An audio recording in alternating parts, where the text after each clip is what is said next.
Thank you so much. आप social media पे show को लाइक करते हैं, सब्सक्राइब करते हैं, शेयर करते हैं। प्लीज़ कीप डूइंग दैट, उससे हौसला अफजाई होती है। मुझे अक्सर लोग कहते हैं कि तारिक भाई शो के अलावा भी आप वीडियोस बनाएं, जो कि मैं पूरी कोशिश अब करूँगा। एक दो वीडियोस मैंने बनाई भी थी कोविड-19 के ऊपर, आई थिंक लॉन्ग रेजिडेंस पे, लेकिन अब से पूरी कोशिश करूँगा कि मैं रेगुलर इमिग्रेशन कवानीन के ऊपर आपके लिए वीडियोज़ लेके आऊँ। एक छोटी सी मेरी आपसे रिक्वेस्ट है, क्योंकि हमने एक सर्विस मैंने खुद शुरू की है जो कि हमारी टेलीफोन बुकिंग सर्विस है, और आपको पता है कि मेरा मोबाइल नंबर बिल्कुल अवेलेबल होता है अगर कोई मुझसे बात करना चाहे। लेकिन अगर आप कोई केस मुझसे डिस्कस करना चाहते हैं अपना, and you are not my client, तो मैं लोगों से रिक्वेस्ट करता हूँ कि प्लीज़ आप ये ऑनलाइन टेलीफोन बुकिंग सर्विस को यूज़ करें। इसका लिंक इस वीडियो के नीचे अवेलेबल है। आई विल बी ग्रेटफुल अगर आप इसको यूज़ करें। अगर आप चाहते हैं तो आप मुझसे रब्ता भी कर सकते हैं और मैं आपको ये लिंक भी भेज सकता हूँ। बट मेरी छोटी सी रिक्वेस्ट है कि अगर आपको कोई मुझसे एडवाइस लेनी है, कोई इन्फॉर्मेशन लेनी है अपने केस के बारे में, क्योंकि आप मुझे डॉक्यूमेंट्स भिजवा रहे हैं, तो आई विल बी ग्रेटफुल अगर आप हमारी इस टेलीफोन सर्विस को यूज़ करें। उसके अलावा अगर आप मुझसे मिलना चाहते हैं, दैट इज़ वेरी ईजी। मेरे ऑफिस का number is at the bottom of the screen, या मेरा मोबाइल नंबर भी आपके पास अवेलेबल होता है। आप उस पर मुझसे रब्ता करके अपॉइंटमेंट बना सकते हैं। अपना ख्याल रखें। Thank you so much and enjoy the show.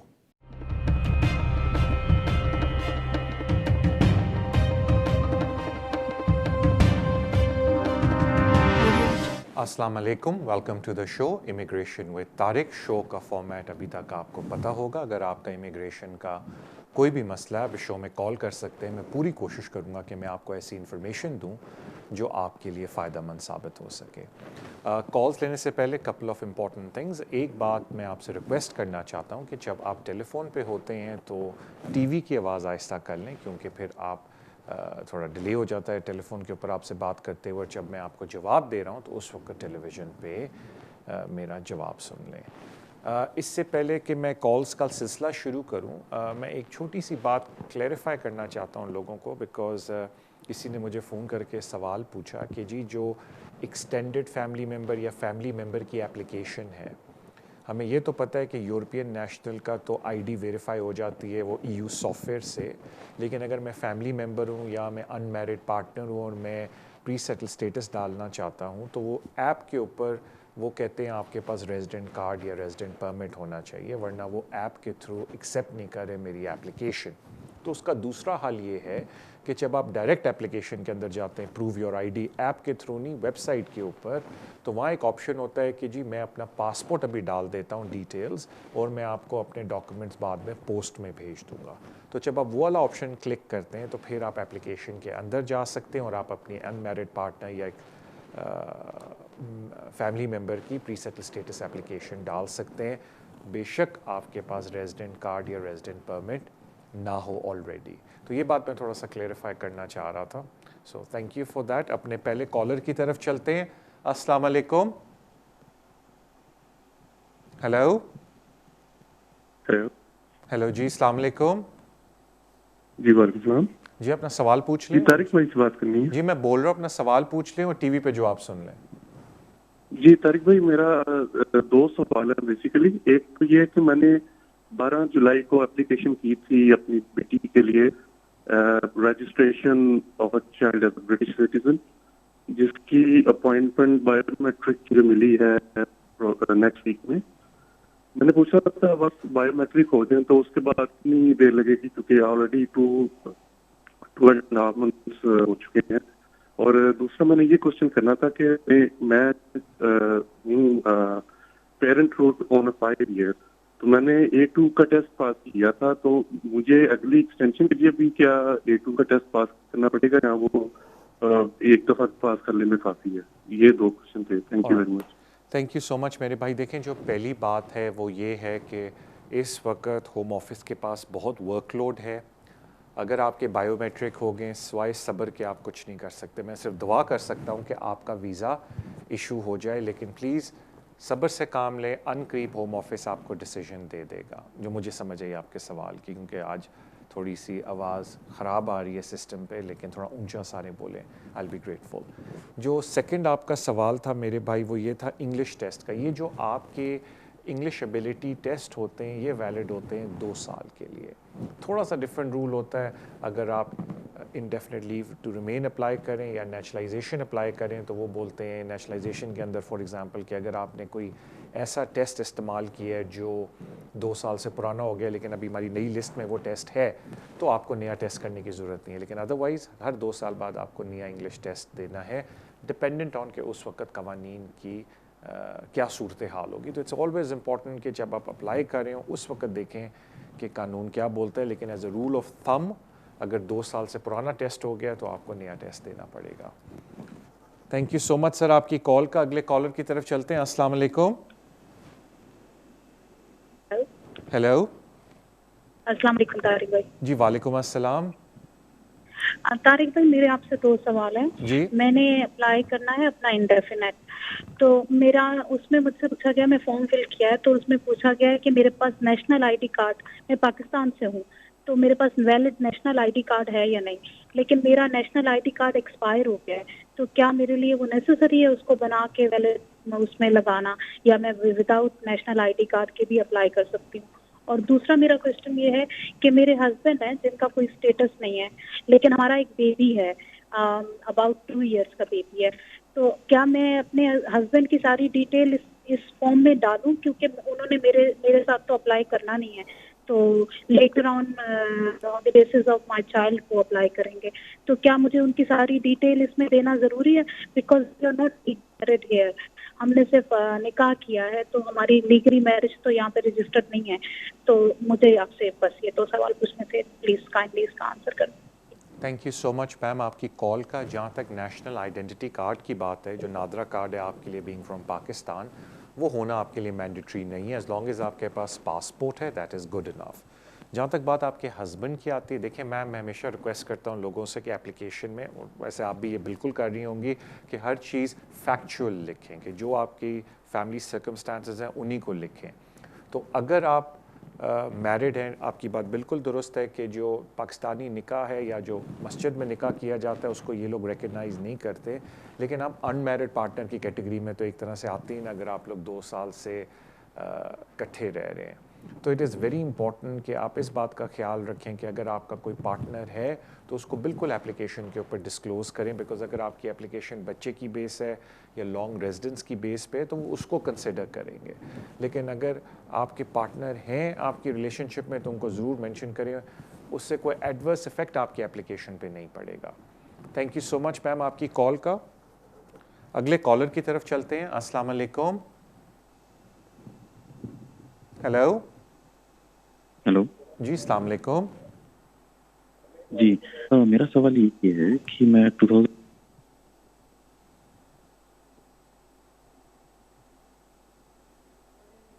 Sir आप टीवी पे अपनी आवाज़ ना सुने, अगर आप मुझसे सवाल पूछ लें तो मैं जवाब दे दूंगा आपको टीवी पे।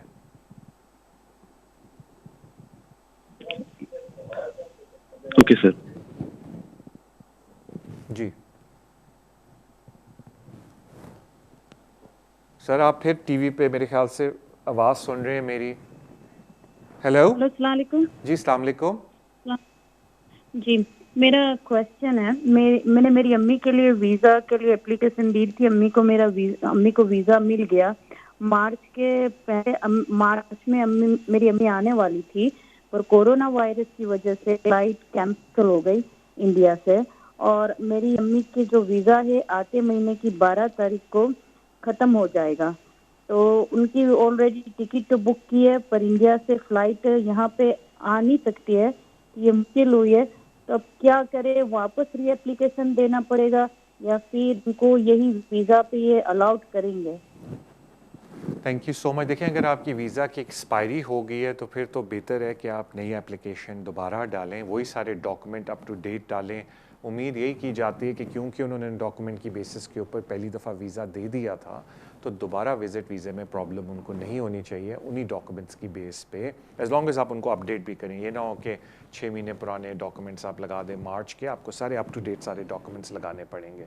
लेकिन कॉमन सेंस ये कहती है कि अगर उन्होंने आपकी मदर की सिचुएशन को ठीक समझा था मार्च में, तो कोविड-19 में सिर्फ यही फ़र्क हुआ है ना कि उन्होंने अपने आप को घर में रखा है, तो फिर भी उनको नया वीज़ा उनको देना चाहिए। I wish you all the best ma'am, लेकिन बेहतर है उनके लिए दोबारा वीज़ा अप्लाई कर दें अगर उनकी पुरानी वीज़े की जो एक्सपायरी डेट है वो ख़त्म हो गई है। थैंक यू सो मच आपकी कॉल का। अगले कॉलर की तरफ चलते हैं। अस्सलाम वालेकुम। अस्सलाम वालेकुम। जी जी सर, मेरा एक सवाल है आपसे। जी मैं लास्ट ईयर मैंने अपना इंडेफिनेट अप्लाई किया था और इसी दौरान अभी तक मेरा वो डिसीजन नहीं आया, तो इसी दौरान मैंने अपनी वाइफ को उससे पहले यहाँ पे बुलाया था स्पोज वीज़े पे। तो यहाँ पे हमने प्रॉपर जो है ना रजिस्टर्ड शादी भी कर ली थी। अब हमारा तकरीबन 2-2.5 माह का बेबी भी है। तो इस दौरान जो ये हुआ है कि वो जो ट्रीटमेंट हुई है जो मेरी वाइफ की, उस सब का उन्होंने एक 10,000 के करीब बिल बना लिया है। हालांकि जो जो NHS सरचार्ज थे वो मैंने जमा करवाए थे, लेकिन वो कहते हैं कि आपकी वाइफ का जो है ना अपडेट नहीं है वीज़ा, तो इस वजह से ये आपको पे करना पड़ेगा। तो अभी हम दोनों का डिसीजन पेंडिंग है। वो बार बार हमने उनसे रब्ते की कोशिश की है, लेकिन वो कहते हैं स्टिल वेट करो, आप वेट करो। तो जब मैंने वीज़ा अप्लाई किया था तो मैं जॉब कर रहा था उस वक्त, लेकिन बाद में ये कोविड-19 की वजह से ज़ाहिर है की हेल्थ या वाइफ की हेल्थ के इशू की वजह से मैं वो प्रॉपर नहीं कर सका। मैंने कहा कि वो ये रिस्की है, लेकिन आज भी मैं पार्ट टाइम इस तरह कर रहा हूँ। लेकिन ये एक मसला है, इसमें आप क्या और आपकी वाइफ का मुझे ये बात आपकी क्लियर नहीं हुई कि पहले वो कौन से वीज़े पे आई थी? वो पहले स्पाउस वीज़े पे जो है ना स्पाउस आई थी। सॉरी, स्पाउस वीज़े पे आई थी? हेलो, आपने स्पाउस वीज़ा बोला है अभी? हेलो, फर्स्ट जो वो यहाँ पे आई है वो फैमिली स्पाउस वीज़ा है, उस पे आई है। Okay, thank you. 6 मंथ का जो वीज़ा होता है उस पे। वो विजिट वीज़े पे आई थी या स्पाउस वीज़े पे आई थी? विजिट वीज़ा था, लेकिन उसको क्या जो मंगेतर का अपना होता है उसका visa. Okay, okay, thank you so much आपकी कॉल का, थैंक यू सर। सॉरी, मुझे आपकी आवाज़ सही नहीं आ रही थी, मुझे ये क्लैरिफाई नहीं हुआ कि वो अपेंडिक्स FM के अंडर आई हैं या विज़िट वीज़े पे आई थी, क्योंकि कुछ लोग कंफ्यूज हो जाते हैं। विज़िट वीज़े को भी समझते हैं कि वो फियांसे वीज़ा होता है। मैं नहीं कह रहा कि आप ये समझ रहे हैं, लेकिन वो मुझे थोड़ी मिसअंडरस्टैंडिंग है आपकी, मुझे बात समझ नहीं है। लेकिन मैं फिर भी आपको अंदाज़न बता देता हूँ कि ये बात बिल्कुल दुरुस्त है कि अगर आपके पास वीज़ा ना हो या विज़िट वीज़ा और आप यहाँ आके ट्रीटमेंट ले रहे हो, तो सर्टन ट्रीटमेंट के ऊपर बिल्कुल NHS मुड़ के कहता है कि आपको पे करना है, और अगर आप अफोर्ड नहीं कर सकते वो पे करना, तो आप उनके साथ किस्तें कर सकते हैं। लेकिन जिस तरीके से आप बोल रहे हैं कि मेरी वाइफ अपेंडिक्स, अगर आपकी वाइफ अपेंडिक्स FM के अंडर आई है इवन ऑन फियांसे वीज़ा, और उसके बाद उन्होंने इस कंट्री के अंदर रह के एक्सटेंशन डाली है, तो टेक्निकली उनके ऊपर लागू नहीं होता कि वो पे करें इस जो उन्होंने ट्रीटमेंट ली NHS की उसको।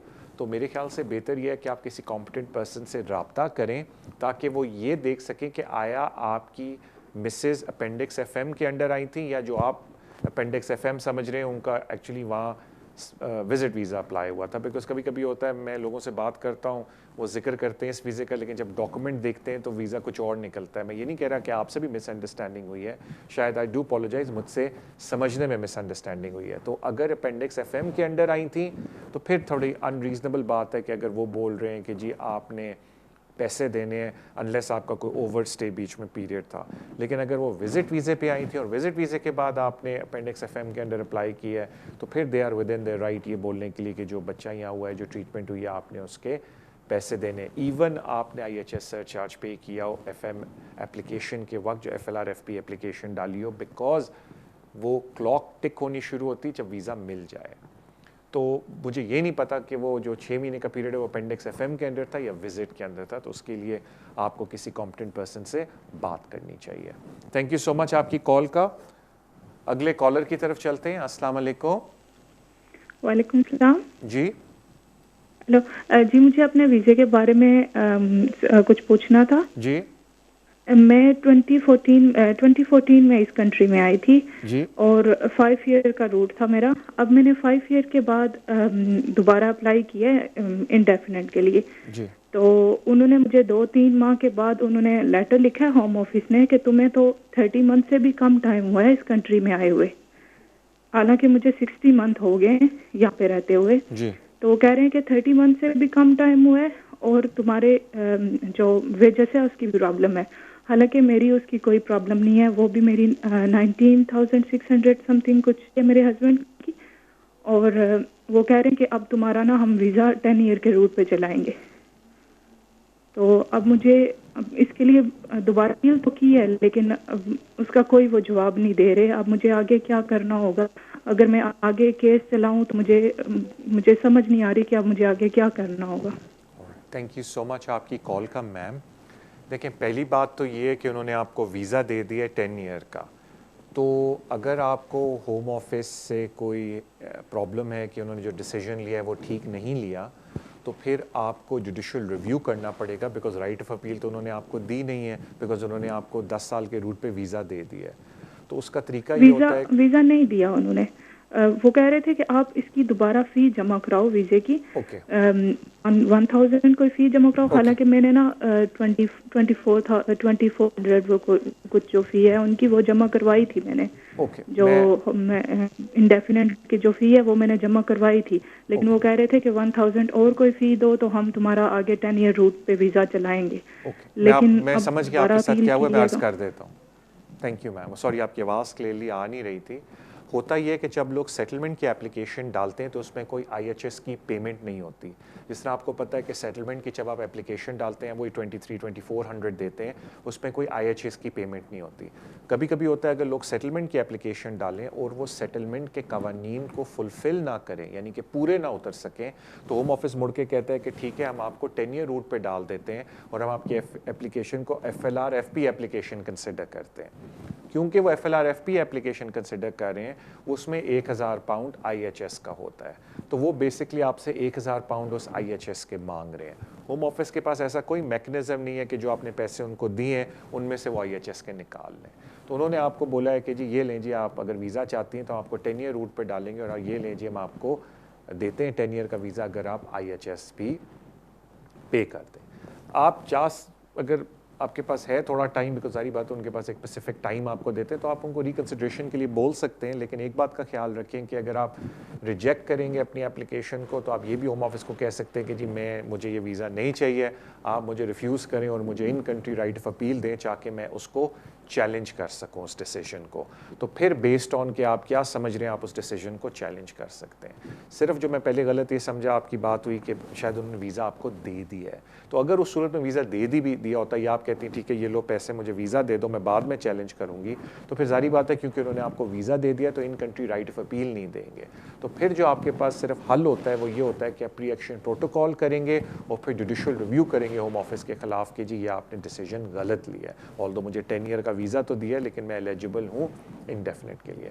और आप अभी भी उनको मुड़ के कह सकती हैं कि जी अब मुझे ये वीज़ा नहीं चाहिए, मेरी ये सारी रिक्वायरमेंट मैं मीट करती हूँ, मुझे हर हाल में इंडेफिनेट चाहिए वरना मुझे राइट ऑफ अपील दें। लेकिन कोई भी ऐसा स्टेप लेने से पहले it is very very important कि आप किसी कॉम्पिटेंट पर्सन से जाके अपना केस डिस्कस कर लें ताकि वो ये असेस कर सके कि आप क्वालिफाई भी करती हैं या नहीं इंडेफिनेट के लिए, जो कि आपकी नज़र में आप करती हैं। But it's good to take an opinion. Thank you so much. मुझे बताया जाता है आपकी कॉल्स का जो आ रही हैं इस वक्त, लेकिन मुझे बताया जाता है अब हमारा ब्रेक का टाइम हुआ है। ब्रेक के आने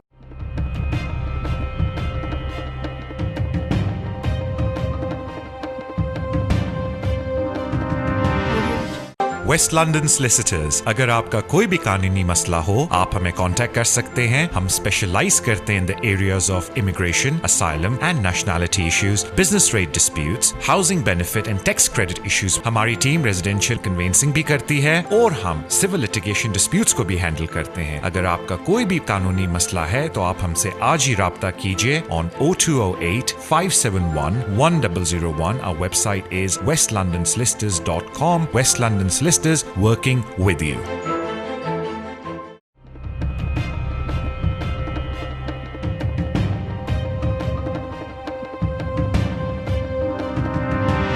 अस्सलाम वालेकुम, welcome back to the show. अभी ब्रेक पे हम लोग ज़रा साउंड टेस्ट कर रहे थे तो मैंने किसी की कॉल ली थी।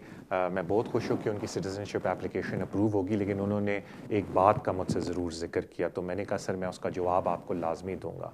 उन्होंने कहा तारिक भाई मैंने आपको टेलीफ़ोन किया था शो से अलग, तो मैंने आपको बताया था कि मैं पहले ओवरस्टेयर था, फिर 2012 के बाद मुझे वीज़े मिलने शुरू हुए। तो आपने मुझे कहा था कि जो गुड कैरेक्टर रिक्वायरमेंट है उसकी कंडीशन ये होती है कि अगर पिछले 10 साल में आपने ओवरस्टे किया है तो फिर होम ऑफिस रिफ्यूज़ भी कर सकता है एप्लीकेशन। लेकिन मैंने हिम्मत की, मैंने एप्लीकेशन डाली और मेरी सिटीज़नशिप अप्रूव हो गई। तो मैंने कहा बिल्कुल मैं आपको इसका जवाब दूंगा कि देखें एक बात होती है कि जो गुड कैरेक्टर रिक्वायरमेंट है ना, ये सारी डिस्क्रिशनरी है। अगर किसी ने ओवरस्टे किया, आप अप्लाई करते हैं तो होम ऑफिस उसको इग्नोर भी कर सकता है और होम ऑफिस आपको वीज़ा भी दे सकता है। लेकिन क्योंकि आप जब आते हैं लीगल ओपिनियन लेते हैं, आप 1200 पाउंड 1000 पाउंड अपनी फ़ी का डाल रहे हैं, अगर होम ऑफिस आपको रिफ्यूज़ कर दे तो फिर आपने कहना है कि जी मैंने तो आपसे पूछा था, ये देखें जी मेरी एप्लीकेशन रिफ्यूज़ होगी। क्योंकि ये बात याद रखें कि होम ऑफिस की मर्ज़ी है गुड कैरेक्टर रिक्वायरमेंट के ऊपर। मैं अक्सर लोगों को जानता हूँ वो अप्लाई करते हैं, उनको ओवरस्टे पीरियड भी होता है, होम ऑफिस दे देता है, और कुछ लोगों को मैं जानता हूँ उनको ओवरस्टे पीरियड 1 साल का सिर्फ होता है और होम ऑफिस नहीं देता उनको। तो सिर्फ अर्ज़ ये है कि वो सारा डिपेंड करता है होम ऑफिस की डिस्क्रेशन पे। आई एम सो हैप्पी कि आपने हिम्मत की, पैसा खर्च किया और होम ऑफिस ने आपको वीज़ा दे दिया। लेकिन अगर गुड करेक्टर रिक्वायरमेंट को आप सिंसियरली देखें तो बिल्कुल होम ऑफिस आपको रिफ्यूज़ भी कर सकता था, तो वो उनकी डिस्क्रेशन पे होता है। I wish you all the best sir. अपने अगले कॉलर की तरफ चलते हैं। अस्सलाम वालेकुम। हेलो हेलो हेलो हेलो जी, अस्सलाम वालेकुम। वालेकुम सलाम, से बात करें? जी मैं तारिक बोल रहा हूँ, अपना सवाल पूछ लें, मैं टीवी पे जवाब दे दूंगा।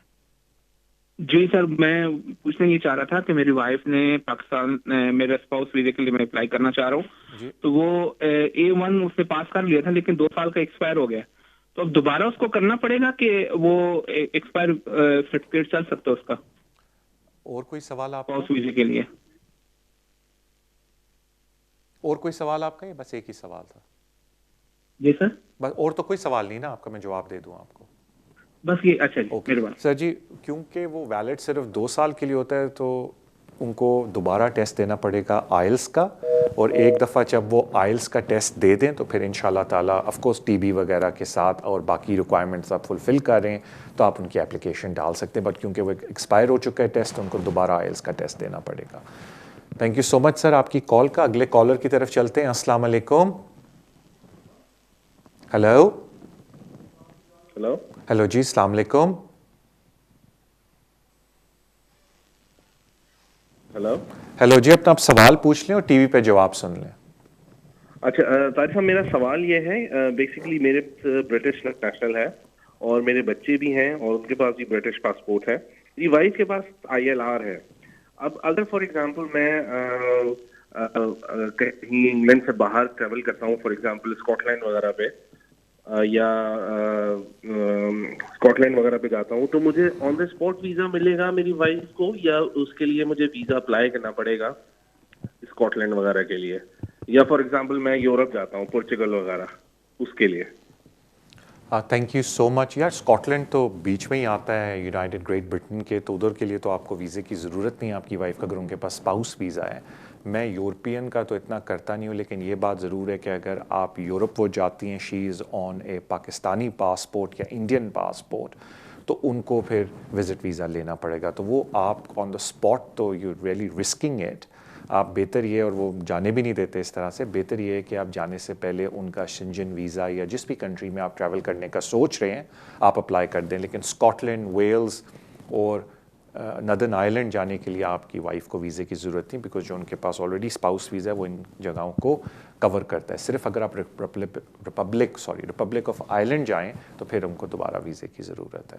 थैंक यू सो मच आपकी कॉल का। अगले कॉलर की तरफ चलते हैं। अस्सलाम वालेकुम। Hello, good evening sir. Good evening.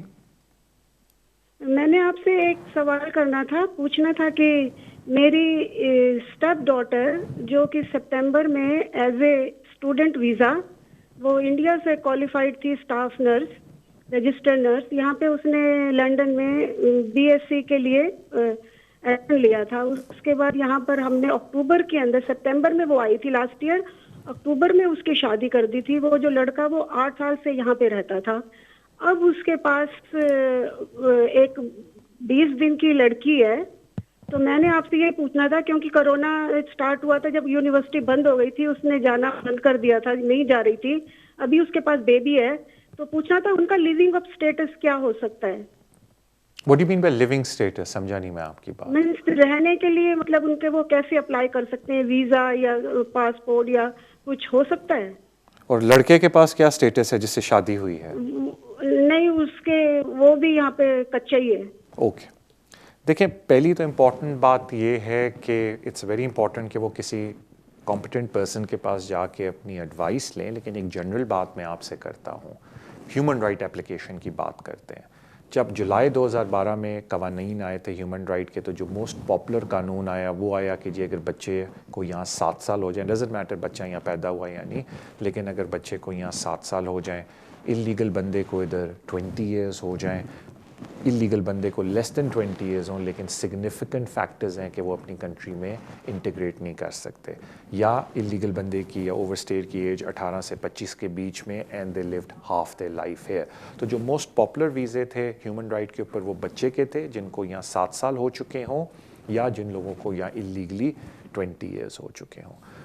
ये थे इमिग्रेशन कानून जो आर्टिकल 8 के ऊपर आए थे। उसके अलावा कुछ केस लॉ आया जिसमें एक आया कि जी अगर कोई बच्चा यहाँ पैदा होता है और उसके पेरेंट्स ब्रिटिश सिटीज़न हैं, और अगर उस बच्चे की ब्रिटिश सिटीज़न उसके माय अपॉलॉजीज़, अगर कोई बच्चा ब्रिटिश पैदा होता है और उसके पेरेंट्स इंडियन हैं, और अगर उस बच्चे की रजिस्ट्रेशन नहीं होती पहले 5 साल के अंदर इंडियन हाई कमीशन में, तो बच्चा स्टेटलेस कहलाता है, और फिर स्टेटलेस की बेसिस पे उस बच्चे की रजिस्ट्रेशन हो सकती है। और फिर जारी बात है वो जब रजिस्ट्रेशन होकर ब्रिटिश बनता है तो जो इंडियन पेरेंट्स हैं वो भी उस बच्चे की बेस पे वीज़ा अप्लाई करते हैं।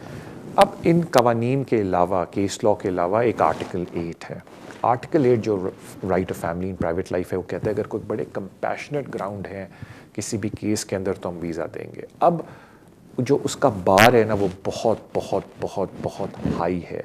कुछ लोग वैसे ही जी बोलते हैं हमने आर्टिकल 8 पे एप्लीकेशन डाली है, लेकिन जब उस कॉम्पिटेंट पर्सन से बात करते हैं तो पहली बात बोलते हैं जी आपका कोई स्कोप ही नहीं है वीज़ा मिलने का, बिकॉज आपका जो हालात है वो उस बार को मीट नहीं करते।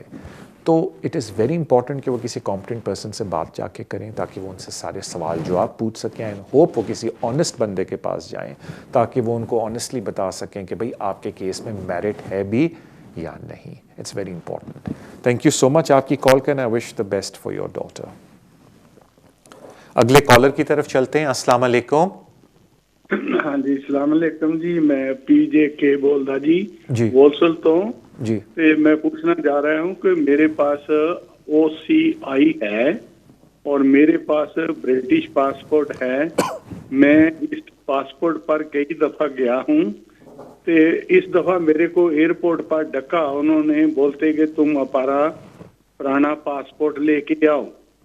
तो फिर उन्होंने मैं वापस बर्मिंघम को आया, तो अब मैं पुराना पासपोर्ट लेके गया तो उन्होंने फिर मेरे को इजाजत दिया, लेकिन मैं उसी पासपोर्ट पर OCI पर 3-4 दफा गया, तो उस टाइम तो मेरे को किसी ने रोका नहीं। अभी इस टाइम में क्यों रोका है?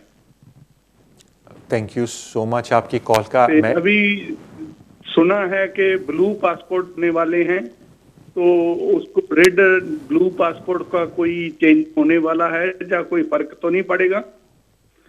ये आंसर देना प्लीज। ऑलराइट सर, जहाँ तक बात आती है कि उन्होंने क्यों आपको बोला कि अपना पुराना पासपोर्ट लेके आए, मुझे बिल्कुल भी नहीं पता। लेकिन देखें जो एंट्री क्लियरेंस पे ऑफिसर होता है, अगर उनको कोई शक हो कि आपकी आईडी के ऊपर या आपका रेजिडेंस कहीं और है, रेजिडेंस या कोई इश्यूज़ हों, आई डू नॉट नो क्या बात हुई थी कि उन्होंने बोला, तो मैं उस पर कोई कमेंट नहीं देना चाहता। कमेंट दिया जाता है या कोई बात बताई जाती है, अगर उन्होंने कोई आपको लेटर दिया होता, वो लेटर आप मुझे दिखाते या कोई जिक्र उसमें से करते कौन से कानून के तहत उन्होंने ये बात आपको बोली है, तो वी कुड हैव सेड। तो वो उनकी डिस्क्रेशन होती है, क्यों उन्होंने मांगा आपको पता भी नहीं। आई डू नॉट नो। जहाँ तक बात ब्लू पासपोर्ट की, अभी रेड पासपोर्ट चल रहा है। बिल्कुल ये प्रपोजल में है कि जी जब हम EU से बाहर आ जाएंगे तो जो हमारा नया पासपोर्ट का कलर होगा जो ब्लू होगा, जो एक ज़माने में हुआ करता था। तो अभी तक उन्होंने ये तो नहीं बोला कि मैंडेटरी है जिनके पास रेड पासपोर्ट है और अभी एक्सपायर नहीं हो इमीडिएटली ब्लू अप्लाई करें। तो वो जब आपकी बारी आएगी तो Aahista Aahista with passage of time हर एक के पास ब्लू पासपोर्ट हो जाएगा जब भी उनकी एक्सपायरी आएगी और वो नया पासपोर्ट अप्लाई करेंगे, सब्जेक्ट टू जब ये चीज़ इम्प्लीमेंट होगी। थैंक यू सो मच आपकी कॉल का। अगले कॉलर की तरफ चलते हैं। अस्सलाम वालेकुम। जी हेलो जी। वालेकुम अस्सलाम जी, बोलें सर। हाँ जी तारिक भाई, मैंने पूछना था, मेरे मम्मी डैडी को इधर वीजा मिला है मेरे बेस पे, मेरे पास डेफिनेट है, उनको वीजा मिला है 2.5 साल का। हाँ जी, तो उनका कोई बेनिफिट नहीं उनको दिया, उनको कोई है कोई चांस है? थैंक यू सो मच आपकी कॉल का।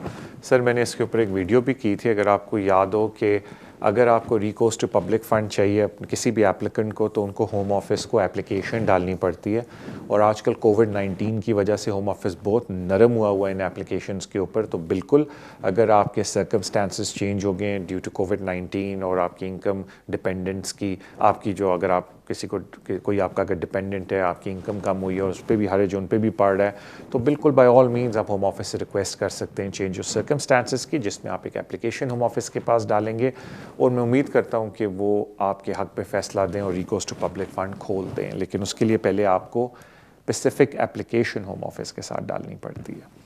थैंक यू सो मच आपकी कॉल का। अगले कॉलर की तरफ चलते हैं। अस्सलाम वालेकुम। अस्सलाम वालेकुम। वालेकुम अस्सलाम। तारक भाई आपसे सवाल पूछना है, प्लीज आप उसका जवाब दे दें। जी जी। हम लोग जो है यूरोपियन नेशनल हैं, हमारे पास स्पेन का पासपोर्ट है, तो हमारी फैमिली में से एक हमारी बच्ची के पास 5 साल का रेजिडेंस कार्ड है उसके पास, उसको वो की तरफ से इंडिपेंडेंट एक बच्ची हमारी, तो वो शुदा उसमें अपने पाकिस्तान से हस्बैंड को बुलाना है, तो ये पूछना है कि उसको नेक्स्ट मार्च में 5 साल हो जाने हैं, तो उसने इंडेफिनेट अप्लाई करना है, तो इंडेफिनेट अप्लाई करने के साथ ही वो अपने शोहर को पाकिस्तान से बुलाना चाहती है, तो आपसे ये पूछना है कि वो हमारी बेटी को वो किस कानून के मुताबिक उसको यहाँ से पेपर लगाने पड़ेंगे और टेस्ट कौन सा पास करना पड़ेगा, क्या उसको यूरोपियन कानून के मुताबिक उसको पेपर लगाने होंगे या ब्रिटिश उसको सारा करना पड़ेगा टेस्ट, और इसका की इनकम ये सारी बता दें, इन्फॉर्मेशन दे दें प्लीज़। ओके, बड़ी मेहरबानी आपकी कॉल की। आपकी बेटी को जब इंडेफिनेट मिलेगा तो वो अपेंडिक्स FM के तहत अप्लाई करेंगी। अपेंडिक्स FM का मतलब इमिग्रेशन रूल, यानी कि उनको 18,600 की इनकम रिक्वायरमेंट मीट करनी है, उनके हस्बैंड को इंग्लिश टेस्ट देना है और उनको अपना TB टेस्ट देना है, और फिर बाकी सारी रिक्वायरमेंट्स अपेंडिक्स FM की पूरी करके उन्होंने यहाँ आना है। बिकॉज एक बात याद रखें कि जो यूरोपियन कानून है उसके लिए जो स्पॉन्सर होता है उसका यूरोपियन होना ज़रूरी है। तो अगर उनके फादर स्पॉन्सर करते हैं सन इन लॉ को तो वो बात डिफरेंट है, लेकिन क्योंकि वो सन इन लॉ अभी बने हैं, फादर के UK आने से पहले वो हाउस होल्ड के मेंबर नहीं थे, तो वो बड़ी मुश्किल हो जाएगी उनको प्रूफ करने के लिए डिपेंडेंसी। तो बेहतर यही है कि जब उनका इंडेफिनेट हो अपेंडिक्स FM के अंडर वो अप्लाई करें। मुझे बताया जाता है कि अब हमारा ब्रेक का टाइम हुआ है, अब हम अगली ब्रेक पे जाने लगे इंशाल्लाह ताला। ब्रेक से वापस आके I'll take some more calls। Break पे जाने से पहले मैं आपसे रिक्वेस्ट करना चाहता हूँ कि प्लीज़ सोशल मीडिया पे लोगों को शो को लाइक करें, सब्सक्राइब करें, शेयर करें। Thank you so much for your love and support जो आप सोशल मीडिया में शो को देते हैं। सो इंशाल्लाह ताला हम ब्रेक पे चलते हैं। आफ्टर द ब्रेक मैं और कॉल्स आपकी लूँगा।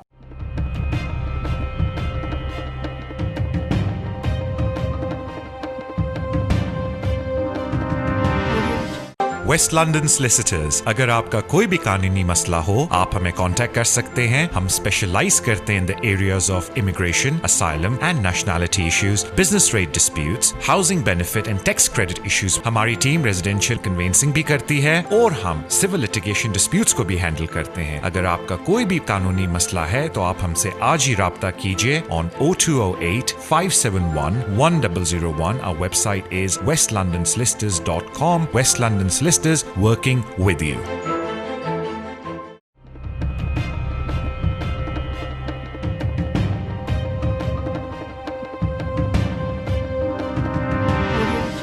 Welcome back to the show immigration with Tariq. अपने अगले कॉलर की तरफ चलते हैं। अस्सलाम वालेकुम। अस्सलाम वालेकुम। जी सर। जी मैं तारिक साहब से बात कर सकता जी मैं तारिक बोल रहा हूँ, अपना सवाल पूछ लें और टीवी पे जवाब सुन लें। हूँ? ओके, मेरा सवाल है ये, मैं पाकिस्तान से अपने भांजे को लाना चाहता हूँ इंजीनियर वर्क परमिट पर। इसका क्या प्रोसीजर, कितना फीस है इसका? ऑलराइट, देखिए सबसे इम्पॉर्टेंट चीज़ तो ये है कि वर्क परमिट के कानून जनवरी के बाद चेंज हो रहे हैं। इस वक्त वर्क परमिट में जो सबसे बड़े प्रॉब्लम है या इशू है, अगर कोई बाहर से किसी को स्पॉन्सर करना चाहते हैं तो वो ये है कि आपको मार्केट लेबर टेस्ट करना पड़ता है, क्योंकि आपको ये प्रूव करना पड़ता है कि जी जो मैं बंदे को यहाँ बुला रहा हूँ उस टाइप का मुझे कॉम्पिटेंट पर्सन यूके के अंदर नहीं मिल रहा। जनवरी के बाद से जो वर्क परमिट स्कीम है उसमें उन्होंने मार्केट लेबर टेस्ट को ख़त्म कर दिया। लेकिन एक बात का प्लीज़ ख्याल रखें कि वर्क परमिट का मकसद अपने किसी फैमिली मेम्बर को यहाँ बुलाना नहीं है, आपने क्राइटेरिया को मीट करना है और कॉम्पिटेंट पर्सन को इधर बुलाना है। तो मैं उम्मीद यही करता हूँ कि जो आपके भांजे हैं वो एक कॉम्पिटेंट पर्सन हैं रादर देन कि आप फैमिली मेम्बर के तौर पे उनको यहाँ बुला रहे हैं। तो जहाँ तक बात आती है वर्क परमिट की, वो एक कम्प्लेक्स एरिया नहीं है लेकिन उसकी स्पेसिफिक रिक्वायरमेंट्स हैं। वो इस तरह टेलीफोन पे इतनी डिटेल में मैं आपके साथ गो थ्रू नहीं कर सकता, लेकिन मैं आपको इतना ज़रूर बोलूँगा कि अगर आप जनवरी तक वेट कर लें तो आपके लिए बड़ी बेहतरी हो जाएगी, क्योंकि जनवरी के बाद वर्क परमिट के कानून बहुत ज़्यादा सॉफन हो जाएंगे। लेकिन as a sponsor meaning as an employer, potential employer, आपके पास लाइसेंस होना चाहिए गवर्नमेंट का, होम ऑफिस की तरफ से, कि आप किसी को वर्क परमिट इशू कर सकते हो। तो अगर वो लाइसेंस आपकी कंपनी के पास नहीं है तो पहले आपको वो लाइसेंस अप्लाई करना पड़ेगा, जो कि तकरीबन 4 से 5 महीने लग जाते हैं आपको वो लाइसेंस मिलने में। एक दफ़ा आप अप्रूव्ड हो जाएं फिर आप किसी भी बंदे को स्पॉन्सर कर सकते हैं। लेकिन एक बात प्लीज़ मैं रिपीट करता हूँ कि स्पॉन्सरशिप है क्राइटेरिया के ऊपर, कॉम्पिटेंस के ऊपर और कॉम्पिटेंट लोगों को बुलाने के लिए। तो उस बात का थोड़ा ख्याल रखें। थैंक यू सो मच आपकी कॉल का। अगले कॉलर की तरफ चलते हैं। अस्सलाम वालेकुम। वालेकुम अस्सलाम। जी भाई कैसे हैं? ठीक है, अल्लाह का शुक्र sir, thank you so much sir.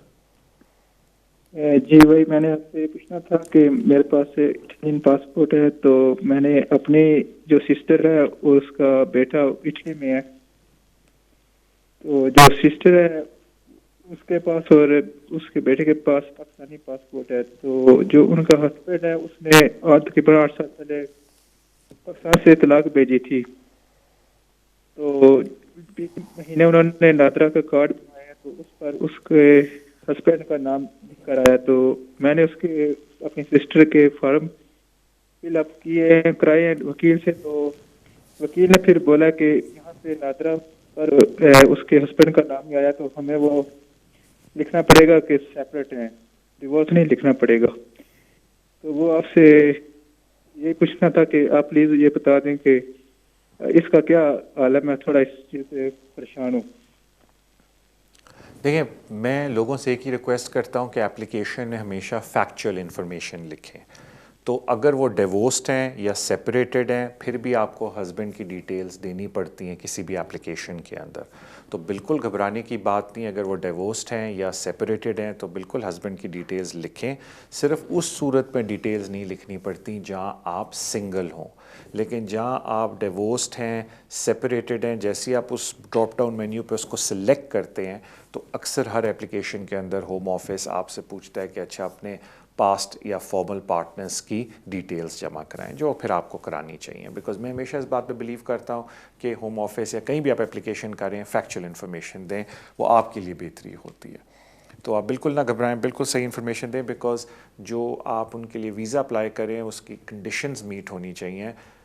उनका स्पाउस किधर है या उनके साथ है नहीं, वो इम्पॉर्टेंट चीज़ नहीं है। थैंक यू सो मच आपकी कॉल का। अगले कॉलर की तरफ चलते हैं। अस्सलाम वालेकुम।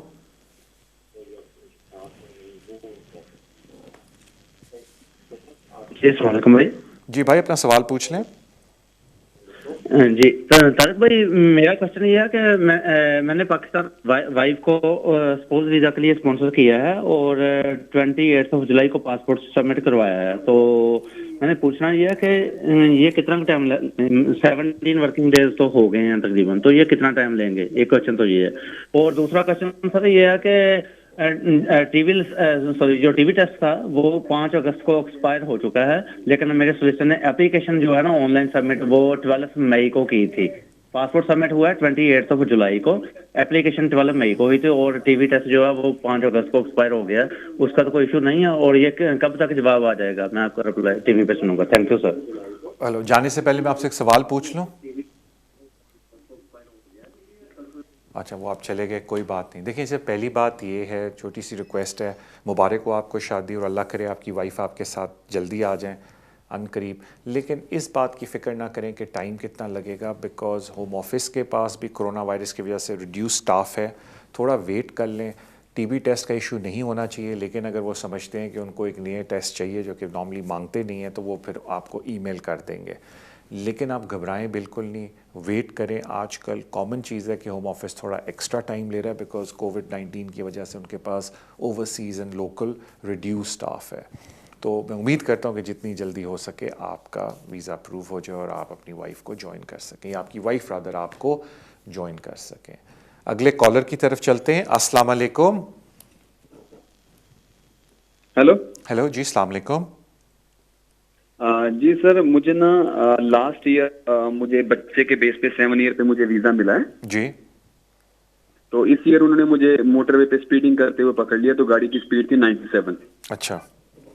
तो ऑलमोस्ट इस बात को 20-25 दिन निकल चुके हैं, अभी तक मुझे कोई लेटर भी नहीं आई है। मेरा क्वेश्चन है कि एक तो आगे मुझे वीजा एक्सटेंड करवाने में कोई प्रॉब्लम तो नहीं आएगी, और दूसरा अभी तक मुझे कोई लेटर नहीं आई है, और अगर आगे होगा तो भी क्या करेंगे वो लोग?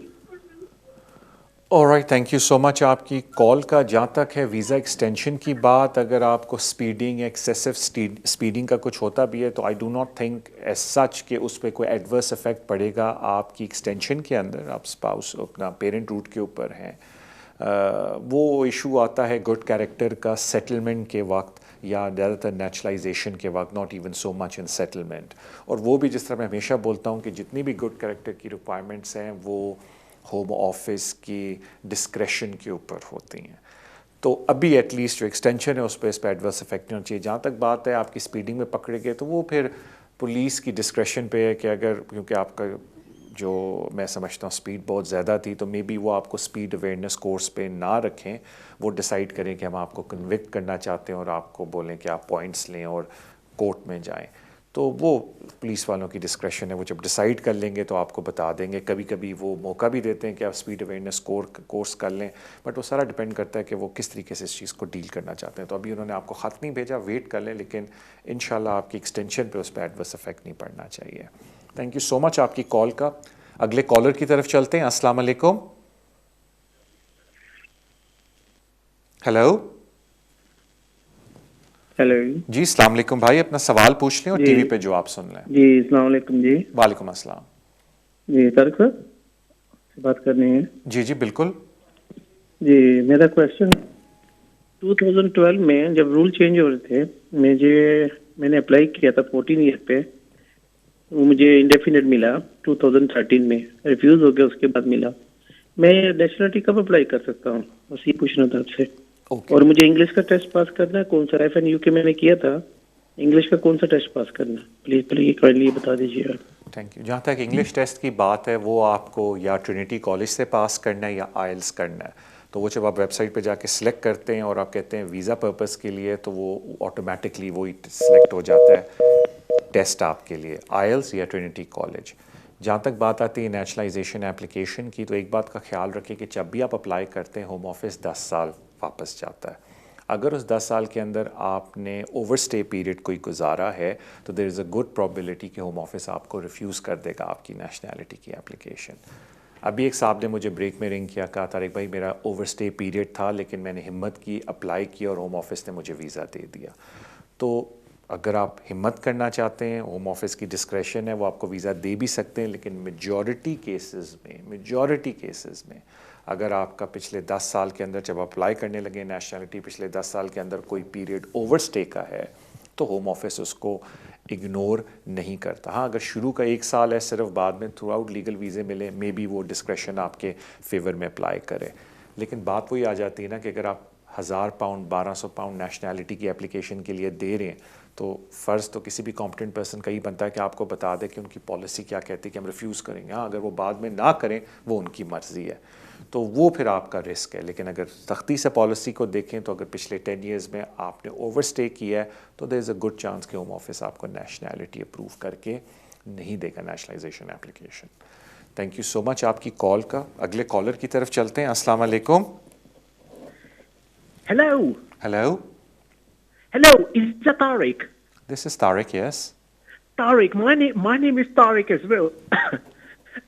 You know what it is, yeah? I have applied for asylum in this country, and I've lived here for the last 11 years. Okay. Now my parents are in America. They live in Salt Lake, Utah, and they are like permanent residents there. Yeah. Now, you know what it is? Home Office has confiscated my passport, my Pakistani passport. So I've got 2 applications simultaneously going on with Home Office. My asylum application under humanitarian protection, and second, I applied for settlement under 10-year rule. Now, Tariq, I'm a bit confused. I'm an educated man here. I've done my ACCAs, my A-levels, my GCSEs, everything from Pakistan here. I came in this country in June 2009. So I've lived here 11 long years. The only mistake I did was I overstayed, but I've got compassionate reasons why I did so. I lost my passport, obviously, which took a lot of time to get a new one from the Pakistani embassy. And B, my entire family, including my mom and dad and my sisters, immigrated to America. Now, my mom has got a green card, everything, yeah? She has been here twice on a visit visa to see me. I don't know what the delay is. I've got 2 applications with Home Office. So when are they going to give me my passport back? That's my first question, so I can apply for a visit visa to America. And secondly, when are they going to give me the settlement card? At the moment, I've only got a card which allows me to work, but only on shortage of occupation list jobs. All right. So I'm gonna listen to your voice now on my TV, getting excited, sure, because no this problem. is my first time on TV. I'm calling someone else. Do you know what I mean? All right. And it was nice talking to you, and you look very handsome, by the way. Cheers, Thank you. Tariq, thank you very much. All right. Thank you for your kind words. First of all, as far as the passport is concerned, it is unlikely they will return your passport because you do not have a valid leave to remain in this country. They will return your passport to you once they've made a decision on your application. Either which I'll come to in a second, either they grant you refugee status or they give you a visa on the 10-year long residence, the application you've made, if they decide on that. And you attain a visa, then they will give you a passport back. Otherwise, they're going to hold on to the passport. So going to America is nowhere in the near future because, first of all, they have to make a decision on your applications. The 2-year visa you have been given is a standard visa they give to people who applied for refugee status. So they give you the 2-year visa. So during that 2 years, the promise is that they would make a decision on your application. Now we come to the refugee status application. It is quite common after the screening interview, there is quite a long period because before the Home Office could make a substantive interview with you and then make a decision on your asylum claim. And hence they give you the 2-year visa. So if there has been a gap between your asylum application, your screening interview, and now your substantive interview, or they've done your substantive interview and they've not given a decision on your asylum claim, you can contact your local MP and ask for a decision from the Home Office. So the MP can write to the Home Office an addendum, email, letter, whatever the MPs do, and the Home Office will respond to him or her. As far as your 10-year long residence application is concerned, I am not privy to all your immigration history, but you have yourself admitted there was a period of overstay in your application where you did not have lawful residence. So in other words, your lawful residence was broken. I have done a very detailed, a very nice video on that on social media. You should look it up, please, on how I explain the gaps in 10-year long residence. In essence, yes, there is a discretionary power within the Home Office to ignore an overstay period under Immigration Rule 39E, but that ignorance or that whatever you want to call that omittance is on the basis of if the overstay period is within 14 days, if it was post-November 2016, and 30 days if it was 28 days if it's prior to November 2016. So I do not know enough about your immigration history to make any sort of informal assessment as to whether you qualify within the 10-year long residence. But the 10-year long residence is a very complex area of law, especially due to the current changes in immigration rules. And what I would only give you information or suggestion is that you wait for a decision on the 10-year long residence and then go to a very competent person to tell you what your chances are of winning that case on an appeal. Where it comes to asylum applications, of course, refugee status, you'll have to wait for a decision from the Home Office or chase your MP for a decision via the Home Office. Thank you so much. आपकी calls का I do apologize क्योंकि शुरू में हमारी आवाज़ की quality इतनी अच्छी नहीं थी and I wasn't able to listen to you, लेकिन I think हमने फिर break के बाद उसको बेहतर कर लिया. अपना ख्याल रखें. इंशाल्लाह ताला आपसे मुलाकात अगले हफ्ते होगी और प्लीज़ सोशल मीडिया पे शो को लाइक करें, सब्सक्राइब करें, शेयर करें. Thank you for your love and support. Allah हाफिज़.